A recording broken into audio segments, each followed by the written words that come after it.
Hey, Joe, how you doing? I'm good. How are you, Carlos? It's a fine Friday. It is a fine Friday here. I got a little bit of a cool off from some of our super hot weather today, which has been nice, having the windows open and enjoying it. But I'm excited to get back into the forgotten TV classic that is The White Shadow. Yeah. I think I mentioned, at least for me, last week's episodes were kind of highlight reel for me, with the kind of the ultimate episode being the Harlem Globetrotters, but we've got some pretty meaty ones this week. We're going to start with Sliding By, then Dolores, of course, and if we get to it, A Christmas Present, which is episodes 10, 11, and 12 of season 2 of The White Shadow.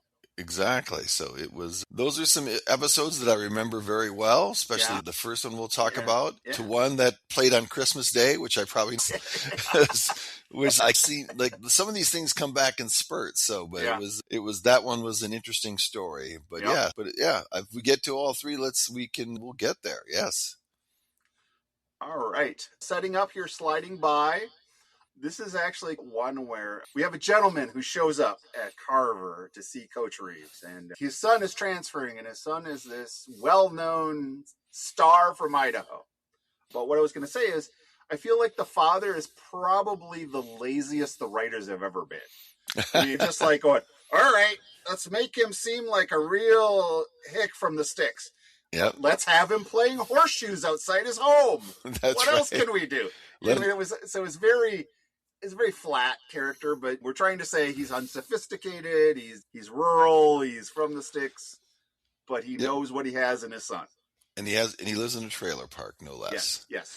Yeah, I thought that particular character, the whole, you can call me his first name or you can call me Mr. Wade. Yes. That was kind of a play on that rural kind of mentality or something to that effect, or politeness of this, in one sense. Obviously, they're from Idaho, but not the South. But yeah, it was interesting. But this is one of the most memorable episodes for me because of the character who played the kid, Brian Frischman, who played Wade. He was just that. I remember him getting that jacket, and back in those late 70s, everybody wanted to have a Letterman jacket, and that guy had the coolest around. Oh yeah. For me, we grew up in St. Louis Park, Minnesota, and about junior high time, it was, go get your windbreaker that says St. Louis Park on the back. They started getting you. We didn't call it then because the word didn't exist, but they started getting us into the school merch early on. And then obviously I had the windbreaker anyone can have. I did not letter it in anything in high school. I did letter, but as I mentioned this in my notes, is that by the time 83, 84 rolled around when I lettered in high school, it wasn't as cool then. And I never got one, but it always looked. I remember when he wore that jacket, and obviously the players all have their jackets that Coach Reeves bought them. But that's why I admired it. But as a topic, that was, and I've just looked into this a little bit, that for functional illiterate, and that wasn't that uncommon. Yeah. Honestly, have you ever encountered illiteracy? No, I don't think I have. Yeah. I have a couple times. My dad had a friend who's just a genius carpenter. He has to have passed by now, but just remodeling and doing things over the years, he would always come, and the guy could just look and figure it out. He just, as my dad would say, he forgot more about carpentry than I'll ever know. But my dad's like, he can't read and write. His wife has to sign stuff for him. And then when I was practicing work comp law, I remember I had a Hispanic client, Spanish speaking, but he was illiterate in Spanish too. So he signed his name with an X. On retainer agreements. So even back then, the thought of that, and the other element to it, jumping the gun here, was I do not remember ever when I was in school hearing the concept of learning disability or, I don't remember that in that day and age. I don't remember anything like that either too as well. And the other thing I would add is, I would argue, and I do not have any background whatsoever, so of course I'm going to be very strong on this point. I saw the kid sounding it out and trying to read, and to me, that's not illiterate. That's just not a very good reader. Yeah, and that's when he was reading the letter to Coach Reeves in the trailer park home. Look, obviously, he was not reading at a high school level, but very realistic story. It happens, not that often, but it happens. And what it sparks even more is an athlete getting special treatment, because that for sure happened then, happens now, continues to happen. Correct. Yeah, and the guy who played Wade, his name is Brian Frischman. he was one of those athletes. Yeah. So he was one that struggled in school. I think he couldn't. Yeah. He got passed along. Yeah. But he went back and got it. He is the longest IMDb of the shortest acting career I've ever seen in terms of movies and television. It's quite interesting. He was prolific and then nothing. Yeah, but he was an interesting guy, and I think he kind of lived that. And so yeah, he was realistically on the basketball court too. And there's all sorts of things in the 70s about some kids who couldn't read in school. Listen, it really gets into a fascinating topic that I honestly am going to say I do not know the answer to it. But why does he need to go to class? So honestly, that's the question I have to ask, particularly now with what's happening in our colleges with name and image and likeness deals that these players can make in the millions of dollars. They're professionals. Like, at what point are we going to drop the illusion that they're student athletes? You know what I mean, at a certain point, and I realize, Carlos, you're talking about killing something that was special to a lot of people, including me, but it's dead. It's now an illusion. You know what I mean? It's a false artifice of trying to get money for colleges, obviously. And this isn't a new phenomenon. I remember Bobby Knight doing a press conference 20 years ago saying, let's stop calling them student athletes if you're going to do a triple header on a Wednesday night and a kid is starting a game at 10 p.m. Eastern when he's got a class the next morning. Let's stop calling them student athletes. You know what I mean? So I know that I'm way far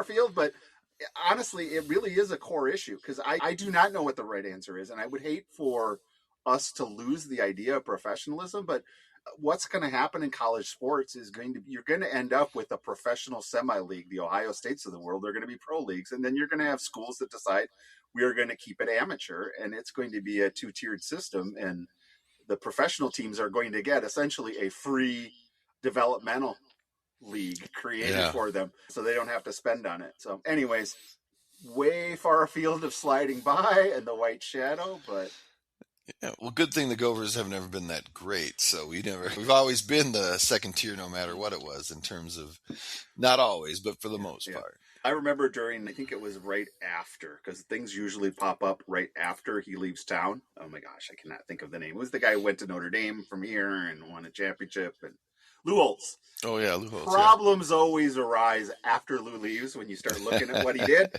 And I remember the Gophers got nailed for a bunch of stuff, and I'm like, yeah, but they didn't win anything. It's like we're the only school that cheats to lose. Yep, those are the trials and tribulations of a Minnesota college sports fan. But just to dive back into the episode here, Sybil Buchanan is thrilled because his transcripts are like, this guy says going to be, maybe he'll rub off on, I think she uses his team as the Dirty Dozen. Yes, she does. And then let me ask you this question, Carlos. Yeah. In this day and age, when a guy with that caliber comes in the middle of the season, would a coach or even that administration say, we're not going to play him because of the feelings of the other 12? No, that guy would be in there. That guy's in there. He's starting. Is the ink dry on the transfer stuff? Exactly. And that was the case. That was Reeves's joy back then, and that would be any high school coach today. Because they're judged based on whether they win or lose. I got one other quick question for you. I know I've been going on lots of tangents, but I'm curious about it because you and I, our academic record this goes back to our geography class in 8th grade. Mr. Baum.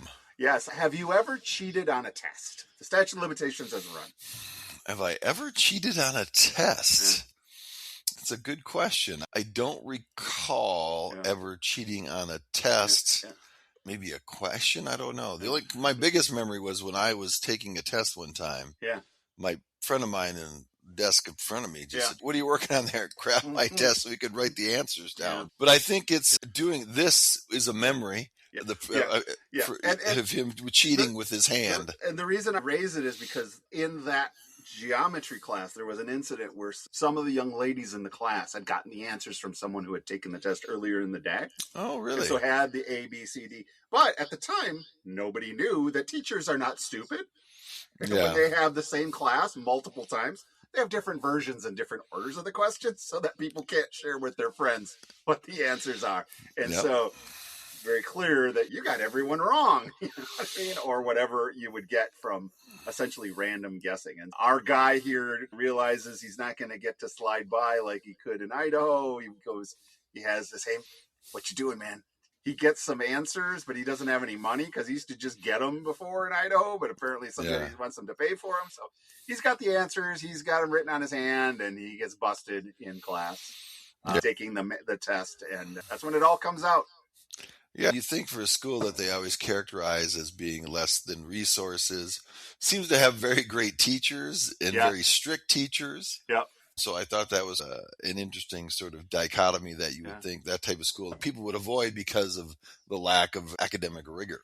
Yeah. And once again, if high school makes it really hard, but if you are a can't miss athlete, the problem is that there are a lot of undrafted can't miss athletes. That's the problem. And so you got to protect them from themselves a little bit. So I just have one more memory from this particular episode. Is that at the end of the episode, one of my biggest memories was when Coolidge opens the door and says, "I passed." To Coach Reeves. I can't remember if Sybil was there as well. But that was, I remember when I watched that the first time when I watched it just the other day. So that was a nostalgic feeling. Yeah. So a trope has existed much of our life of anytime a parent is looking at homework, they're clueless, right? Yeah. And so I actually liked Reeves going, okay, what's going on? Reeves is almost like a detective. He's like, okay, this kid's got great grades, and now they're telling me he's cheating. What's going on? So he looks at the test. Oh, yeah. Goes, okay, yeah. No, these are just quite, you know what I mean? It's not like this isn't rocket science, right? Yeah. It just sounded, and that's a more realistic, but if you just notice tropes nowadays, and for a long time, is the parent to be, oh, I've got no idea what's going on here. Oh, it's the new math. I don't understand it. And this to me was a more realistic view of, yeah, it's obscure information, but if you read and you study, it's not impossible. It's not even really that hard. Yeah, it's one of those memorable episodes from when you're 13, 14 years old, and you're just like, wow, that's amazing. But yeah, it was great. I appreciate watching that one. Yeah. Move on to episode 11. Dolores, of course. I have to ask you a question. Are you a fan of Seinfeld?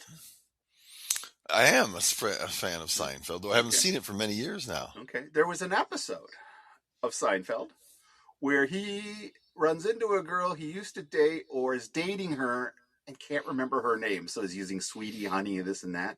And so the entire episode is him trying to remember the name of this girl he's dating. And all he can remember is it rhymes with a female body part. Yeah, I remember that. And at the very end, after she's mad and realizes he doesn't know her name, she's running, and he opens the window and yells down to the alley, Dolores! That's right. So anyways, I remember that. So I, in light of the name of our episode, Dolores, of course, I shared that little digression. But you want to set it up? What's going on here in episode 11? Dolores is the former girlfriend of Jackson, who Jackson dated, obviously, and she moved apparently to San Francisco with her parents for 12 months. It seems like that was the time frame. Yep. And then Coolidge and some of the boys see her at somewhere in town. And at a cafe or something. Yeah, it's a cafe. And get her number for Jackson. And so she's back in town. She says she's doing some modeling in the city now. And so she's doing great, et cetera, et cetera. And that's the premise there. And then we find out that Dolores has fled her prostitution that she's been engaging in San Francisco. And she has escaped from her pimp, apparently, or something like that. I really shouldn't use words that I do not know exactly how they work. Her business manager was unhappy that she had left. Yes. But it is an episode of, I just watched this recently. I felt that the connection between Jackson and Dolores, believable. Yeah. To a point. Yeah. And not between them it was. Now the ending in terms of how she's like, gets in the car with the pimp and she's, this is what I need to do. I'm like, I think that it's very much Casablanca. I need to go with Laszlo. Yeah. But it was, I thought, it was the first time a very authentic side of Jackson. Yeah, he's really gotten a lot of play, right? Very early on, he was in season 1, but hasn't really been featured. But yeah, this is a big one on him. And I think that one of the problems you've got here, and you're talking about 50 years, right? But I believe that we're supposed to believe that Dolores is some beyond gorgeous beauty, right? Yeah. Very pretty young lady, but Yeah. not a massive knockout. But there's a scene. So she's back in town. The guys get Jackson the number. There's a game, and then she shows up at the game, and there's a scene as she's going up in the stands where Ken Reeves' eyes almost pop out of his head, and the team manager, I think, is still staring at her. And so that, okay, so she's not just first time we've seen that. So it's not. Yeah. Yes, it's gross, lecherous behavior for the high school basketball coach to be lusting after a former student, but at the same time, I think it helps us understand. So Jackson's a device plot. It is a device plot, exactly. And so she has the pretense, I've been modeling, right? I'm now down from San Francisco. I'm now modeling in LA. Sybil Buchanan is like, hey, former student, it's going so great for you. But then notices her shoplifting at, I'll say, the Food King or Animal House, and says, successful models usually don't steal food. Yep. And the other thing I thought about this was a dichotomy of where you had some really not difficult to watch, but difficult situations where she gets beat up by one of her clients, and there's this other woman there, and that discussion between two kind of prostitutes. This is primetime TV in 1970, and so that was an interesting dichotomy. Well, first of all, this is the second time we've been at the free clinic this season. And then I think the other one was just when the client comes in, the first time. That's the part where we have we've been brainwashed thinking that the client is going to look like Richard Gere, right? And no, that actually was very realistic. That is the kind of guy who's going to show up at your door if you engage in that business. And it was very stark. It really was stark. Like I said, I think that Hollywood, when it portrays prostitution a lot, not in serious films and things like that, but casually, I think it gets romanticized. Yeah, and not here. And then when that guy's calling through the door with Sybil Shepherd's there, he says, "I won't hurt you this time." Yeah. It's just cutting in a sense. And once again, it's high drama. Think about the Duke boys are jumping the General Lee, and the Cosby kids are saying you're not Cosby kids, but Cotter's kids are saying up your nose with a rubber hose, and these guys are dealing with a prostitute trying to leave the life. And then that's what I kind of want to compare it to is her moments with Jackson at Griffith Tower. Yeah. How she can be so kind of sweet, and I think that was fair. That was really realistic. I thought where he brought her some candy. Yeah. All that kind of stuff. Yeah, and I don't know where he got that fine guitar that he pawned to get a ring. It's like, darn. I'm like, did they break into a house or something? He had a nice guitar he traded in, but he got her a ring? Yeah. Yep. Do you notice that opening scene? The pawnbroker kind of almost cracked his knuckles. Yeah. I thought this was going to be something where I'm going to rip this kid off. Yep. But I think that this was an episode 2 where you don't see Jackson as a kind of the talker. Not that he's the ladies' man who Thorpe is, but you know what I mean? Jackson to me is cool. You know what I mean? Yeah. Jackson is always totally cool. Yep. And so I thought that was good. And Carlos said also, someone could time this for me, but I think this is the longest period of time in an episode that he did not wear a hat on his head. Wow, that's true. He always had that. I don't even know how to describe the kind of hat he wears, but I know exactly what you're saying. Very cool. Little bit of Spanish trivia. So Coolidge kind of mentions to him about the ring as being like handcuffs or something like that. Oh yeah. The word for spouse in Spanish is esposa. Yep. That is also the word in Spanish for handcuffs. Oh, is it really? Yes, I did not know that. It is. So Coolidge was on to something there. Coolidge says, yes, that's the smallest set of handcuffs in the world. Yep, exactly. I did not recognize Debbie Morgan. I'm assuming she worked. I did not look her up IMDb, but I have looked her up. I can talk to you about her. Okay. So Debbie Morgan, she's won an Emmy. Okay. She was on All My Children. She has been on more soap operas than you and I will ever watch. Wow. So she's been on that. She won it for All My Children. She was one of the things that I remember the most from she was in Roots. She played one of the characters from the age of 18 all the way to 86. Yeah. And then for me, Carlos, I don't know if you remember this, but in my youth, right around this time, she was in the Jesse Owens story. There we go. Okay. Yep. That's exactly where I know her from. That's Yep, that's the exactly where I know it touchstone from. for me. Yep. So that was a big influence in terms of me watching a TV movie. Yeah. Back. I had read somewhere, I don't know, 10, 11, 12. I read like a Jesse Owens biography at some point. And so, yeah, that was must watch TV for me. So, Yeah. very So cool. Very cool. those are those. And then the guy, his name is Torian Black. Great name. Great name, honestly. Played Calvin Lewis, the pimp. Yep. And he did it well. He had a Lincoln.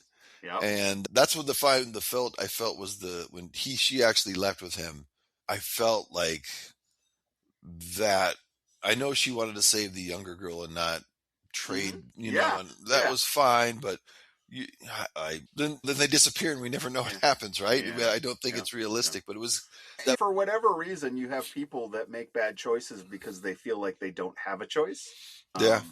And so it's particularly frustrating in this situation because it's like, no, it's just like, there's a better way. This is not, you're not strung out on drugs or anything like that yet. But yeah, it was very frustrating, but also kind of people do dumb stuff all the time too. But yeah, very open-ended kind of, okay. But Coolidge is still being cool too. I just wanted to say that, like, it's like Coolidge is got the ultimate, even though he's a bit player in this, he's got the ultimate strut going on. Yep. Oh yeah. And the guy who played the pimp you would not, of course, we're not surprised about this. He played Detective Washington in Hill Street Blues for every season in Hill Street Blues. So he went from pimp to cop in a matter of a couple of years there. And he has 12 children. And he adopted a lot. And the first George Bush asked him to be on the adoption council. Some way back when, but you want to see, it's crazy how these people, where they go off to after for our touchstone of that show. Yep. It's definitely to Hill Street Blues and St. Elsewhere. Yeah.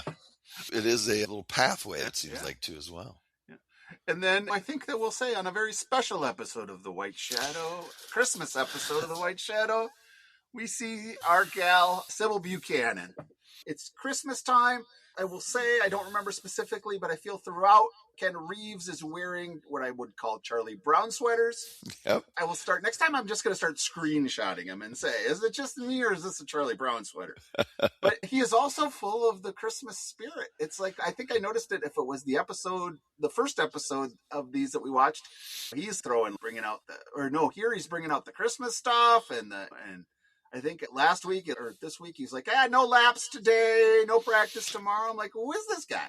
Yep, he had and so really into Christmas, he feels like he wants to attach himself to somebody during Christmas. And I look at this as like the vulnerable Sybil Buchanan here for the first time. Yep. And she says she's 33 years old in this episode. Mm-hmm. She is pretty much 33 years old in real life at that time. And I didn't think it was the greatest of their kind of I thought the discussions between the two reporters, that seemed a little horrible.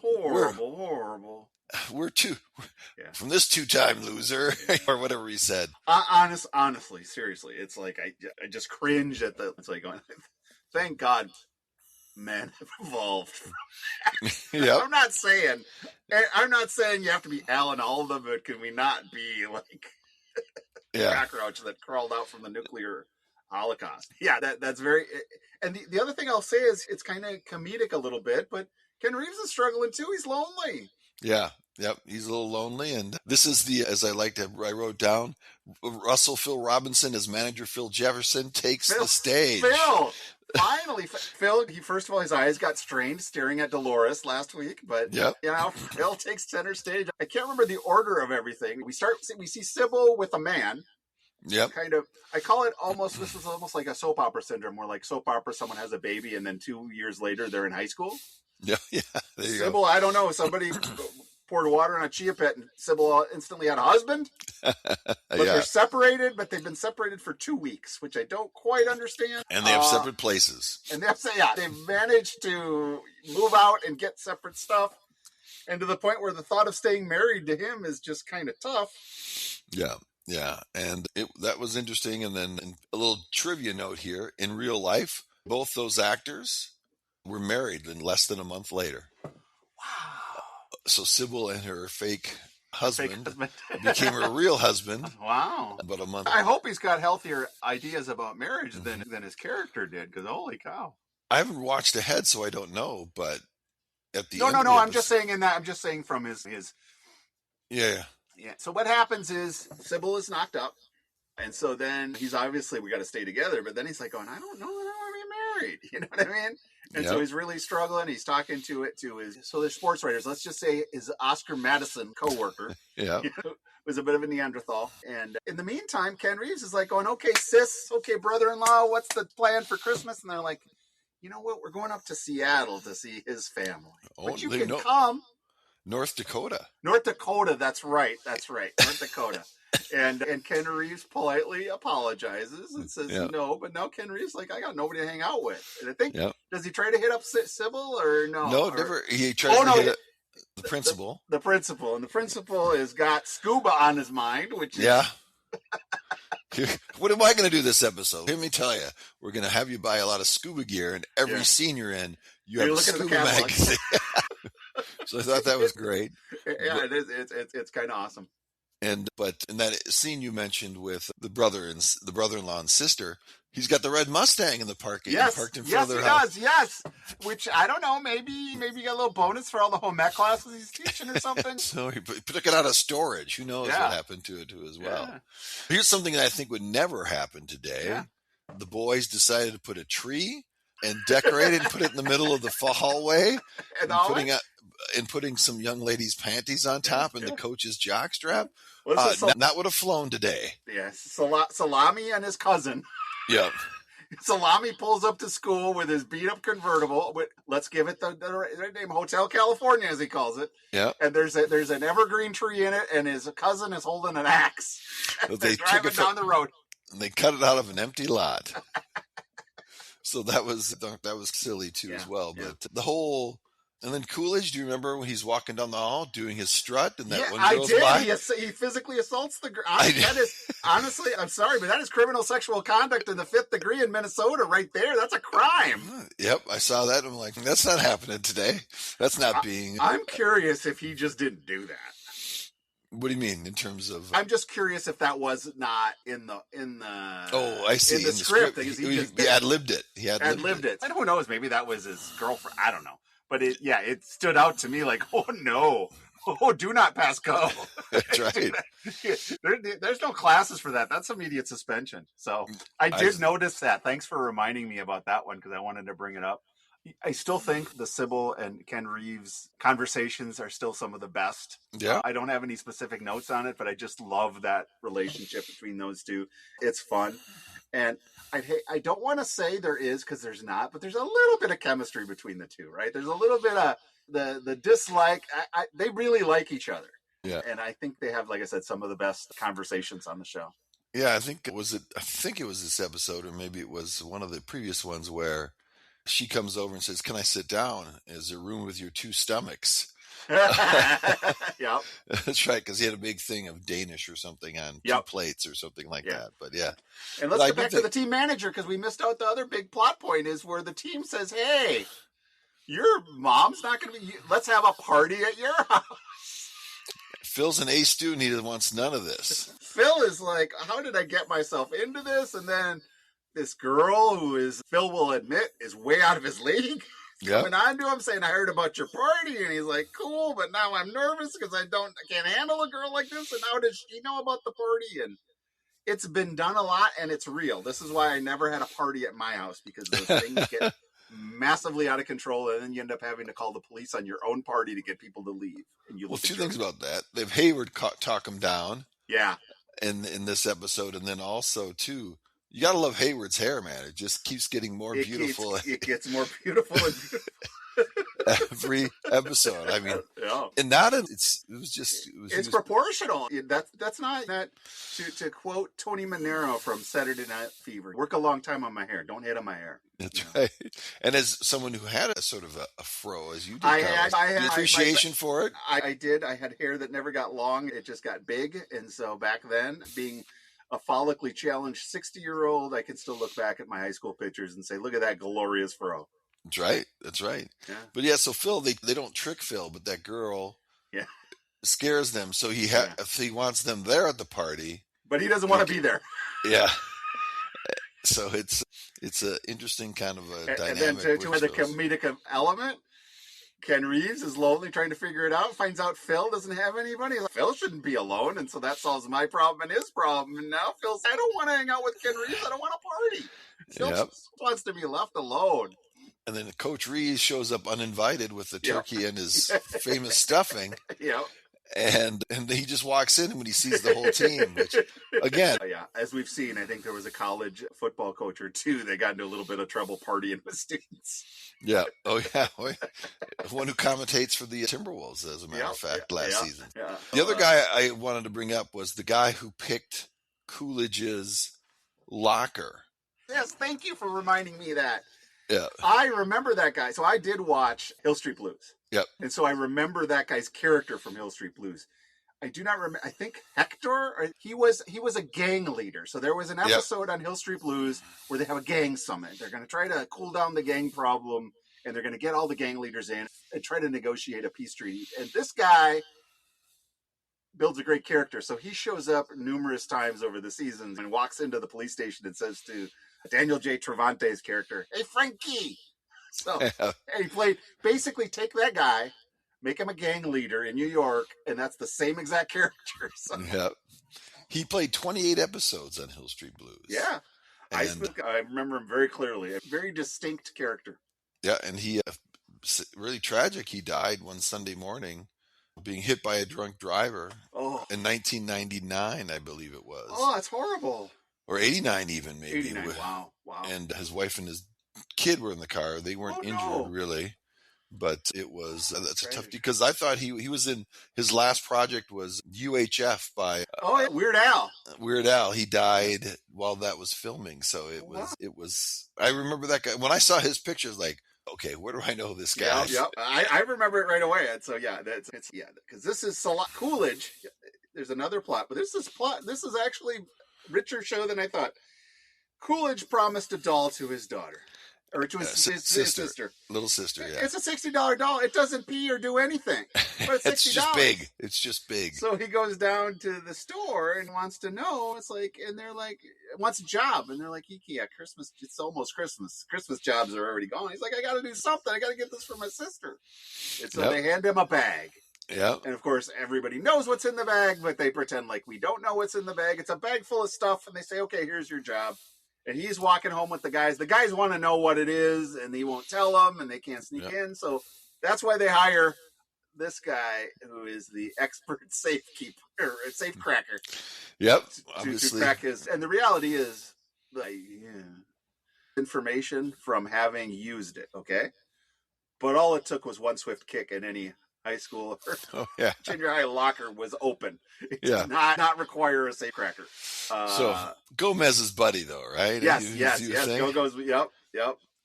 But he picking of the lock, and then I thought the scene where he was Santa, where they had two kids. Yeah. And he called the jacuzzi a sports car. Yep. Yeah, he's like, sports jacuzzi. Okay, sports car. Yep.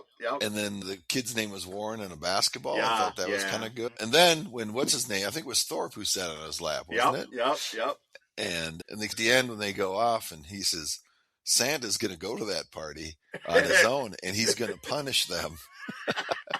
Which I thought was another thing. I vaguely remember that piece from back then. But this was an episode that I don't remember Sybil being married. I don't remember ever being pregnant. No. But it's always an interesting thing. And then one of the things that struck me now through all the episodes is whenever they get a beer, it's in a can. Yep. In a can that looks really weird in terms of a modern can, and I don't even know what beer. Obviously, they're probably trying to say not a brand, not a brand, but it was just like, wow. So it just struck me that was the beverage of choice. Yeah. In the players, when they got the punch, it didn't have any extra punch in it. Yeah. He's like, oh yeah, the coach is gonna booze it up with you here at 3:00 in the afternoon in the gym. So that was something like that, but these little quirky things that, that they do from the 70s that I never picked up on because obviously we're living through it, but next week, if we do 3 episodes again, it's our man Salami takes center stage in 2 of the 3 episodes. Yeah. So that should be fun, seeing Mr. Van Patten getting his due. I think he had the boxing episode in season 1. So Yep. it's his chance to be center stage, and that should be fun, including episode 15, which is named Salami's Affair. So I think there's a couple of them with Salami then in this Yeah. Good for him. And we continue to have fun. This is a long season. This is 24 episodes. We are now officially halfway through. Yep. And I wanted to do a quick shout out to our growing Facebook community. We appreciate you. We appreciate your comments. We're coming up with more and more things to add to that. I think we have a YouTube channel, thanks to Joe. I'm going to try to get more things shared to that and shared to our Facebook. So we really kind of are hoping for some community. Let us know what you think of the White Shadow. Let us know. And actually what we should do, Joe, is a lot of people maybe don't know how to get the White Shadow. Maybe what I'll do is I'll throw a link up to the seasons that are available on YouTube. Yeah. I didn't pirate it and put it on YouTube. It's not up to me, but as long as they're there, I can show people because it's not streaming anywhere. Yeah. Old Soul is the one. You've got to find the DVDs on eBay.